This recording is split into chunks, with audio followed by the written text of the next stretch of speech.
Jeff Greco with Legacy Capital. Doug Fate, also with Legacy Capital. And in today's video, we're going to be talking about how, as business owners, you stop it and focusing on what you're best at. And really, this video comes from every year, Doug and I like to do one-on-one interviews with a handful of our clients to really understand the biggest challenges that they're dealing with.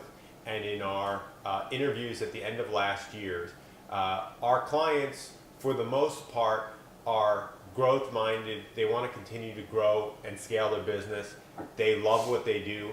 Frankly, they're mostly artists when it comes to rehab, and they love the craftsmanship, and they love fixing up real estate either to flip it or to build a rental portfolio.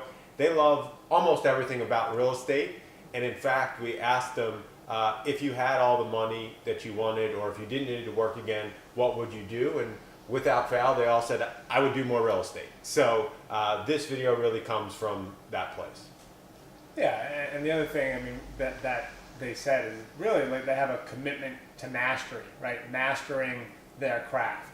And inside of that commitment to mastery, there's also levels of perfectionism, or no one can do it as good as I can or as good as we can. And as you're growing and scaling a company, that mindset, while it's part of the magic and what has you great and do the amazing job that you do, it can also limit and be an inhibitor as you look to grow and scale.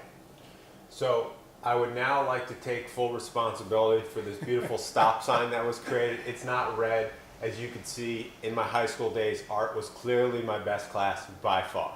Just in case you couldn't tell, that's a stop sign. This handwriting's mine too. Some may call it a circle, we call it a stop sign. So Doug and I put this stop it here because inside the challenge that Doug laid out in terms of our clients' commitment to mastery and wanting to continue to grow and scale their business, what we found is really what we first wanted to say to them, or what we did say to them, was stop it. And really what we mean by that is stop doing everything in your business, right? As human beings, there's only 24 hours in a day. You got to eat, you got to sleep, you got to do some other things outside of business, some personal time, some family time, some friend time. But at the end of the day, I don't care how hard you work or how much you burn yourself out. At the end of the day, there's only so much you could do. So when you hit that breaking point, or when you hit that frustration or that ceiling, it's called a couple different things. The question is, how do you go through to the next level? And what we found is really two key topics which we'll touch on today, which will help alleviate some of that frustration to give specific action items on how to get to the next level. One is the concept of the unique ability, which I believe comes from Dan Sullivan at Strategic Coach. Number two is the concept of an accountability chart, which we've used inside the book Traction, as well as Rockefeller Habits. Both of those books talk about accountability chart. So first and foremost, unique ability. The concept of unique ability is that we're all special, right? And we're all not great at everything. And so what that really means is that unique ability is something that, one, we have a much higher skill level at than other people. Two, we enjoy doing it.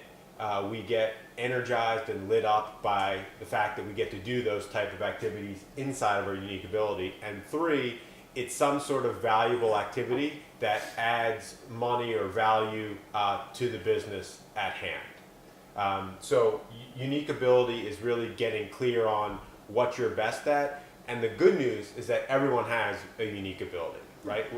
My unique ability is different than Doug's unique ability, which is probably different than your unique ability. But at the end of the day, the concept of unique ability is understanding and get clear what you're good at, enjoy doing, and adds value to the business. Yeah, and I think one of the key distinctions is certainly you want to identify what your unique ability is. And then there are going to be things that you're doing that are not in your unique ability that you still feel no one can do it as good as you, right? And really the whole purpose of the unique ability is those things that even if you think no one can do it as good as you, if it's not really your unique ability, you don't want to be doing that. You want to be focusing your time and energy and your unique ability. It's where you provide the most value. It's what you're best at. It's where you get the most fulfillment and energy with what you're doing. And then you really want to build a unique ability team and find other people to do those other things, right? That delegation where they're operating inside of their unique ability. And that's really where, or not where, but where the accountability chart becomes important so that you can identify what the different roles are and who's accountable for what. Right, and so getting clear on unique ability, there's a activity inventory you could do, in a normal day or in a normal week. What type of activities do you do? And then, bucketing them into, I'm best at them, they add a high amount of value, or, what would it cost, or understand what would it be like to delegate to other people. Specifically when it relates to our clients, there's two key areas that we feel like our clients are still doing that are not a high value to the business, and frankly they're frustrated or annoyed doing that. Number one is the bookkeeping. So we still see a lot of clients who are trying to figure out QuickBooks, or frankly they have a whole bunch of receipts and that they deliver to their CPA at the end of the year. So certainly delegating or bringing in a bookkeeper, either it's a full-time employee or an outsourced solution or someone that comes in part-time.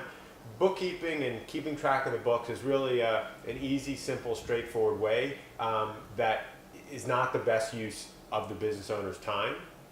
And number two, a lot of our clients who are mostly artists, craftsmen, enjoy doing the real estate, are not so strong at some of the administrative organizational things. And so whether that's having a personal assistant or having someone who's operationally focused or someone who can help you keep your life organized, what we found, those are really the two biggest pain points that our clients are currently feeling and experiencing that are preventing them from going to the next level. Yeah, and oftentimes, not only are they the biggest pain points, they're also, as I think Jeff is saying, it's some of the areas where they're most weak, right? Going back to essentially doing an activity inventory, we look at that, and Strategic Coach talks about this as breaking it down into 4 different areas, right? There's your unique ability, that's where you want to spend the majority of your time. There's excellent activities. There's then activities that you're competent in, that you're good at, and then there are activities that you're incompetent in. And oftentimes the bookkeeping, the admin stuff, usually for clients it's an activity either that they're incompetent in or just barely competent, meaning sort of the lowest of the 4 levels. And those are the things that you need to delegate. That's where you want to start delegating, with those lowest levels. The things that you hate, that you're not good at, those are the first things to delegate, and those are 2 examples of that. Yeah, and as entrepreneurs, it's kind of a blessing and a curse that we feel like we're all powerful and that we can do everything. The amount of energy, focus, intensity it takes to create something from nothing and to get a business going and growing and scaling. And the curse of that is, at some point, to get to the next level, you need to bring in other resources, other people, so we can refocus the leader or leaders of the business into doing what they do best and to bringing the most value to the business. Yeah. So the next concept is the accountability chart, which is talked about in a lot of different ways. We really implemented it, and we use Traction, a book by Gino Wickman, in our business. I know it's also talked about in a book called Rockefeller Habits, who I'm not sure wrote it. Vern Harnish. Vern Harnish. Yeah. But essentially distilling what the Rockefeller family used to grow and manage, their family's activities and their wealth. And really the concept of the accountability chart is, even if it's 2 people in an organization or 3 people in an organization, the accountability chart will look way different than a Fortune 500 company. But really it helps you understand that even if your name falls into a few different buckets in the accountability chart, it's getting clear on what are the key areas of the business and who's really going to be responsible for each area, right? So even when we started our business and it was you and I named a few different places in the accountability chart, there were certain things that Doug was responsible for, there were certain things that I was responsible for, and we would take the lead on those and understanding what activities or what responsibilities or what goals really fit into each one of those accountability chart shapes. Yeah, and as Jeff mentioned, when you're starting the business, especially from the get-go, you may find your name in multiple accountabilities, which is fine. But the important thing is there can only be one person that's accountable for those different boxes. This way it's really clear, Jeff's accountable for this, I'm accountable for that. So it's fine if you find yourself in multiple boxes. The key though is that there's only one name in that box so that accountability is clear. Yeah, and just the last thing which ties into the accountability chart, which I believe is talked about in Traction and the Rockefeller Habits, is once the accountability chart is established, really getting clear on what are the most important things to do inside that role that make the biggest difference to the business, right? Because it's very natural for business owners to go into when they hit this ceiling of going from doing everything to starting to get traction or momentum in the business, is that they realize they are at their capacity and they get overwhelmed, and frankly they don't know where to turn. And so implementing the unique ability, and as Doug said, getting clear on where your activities fit into the quadrant to refocus you on what you do best, and then looking at bringing in additional people or getting clear what are the most important things in that role to help you continue to do your business successfully, so we can turn the stop it side into a green go forth and multiply side.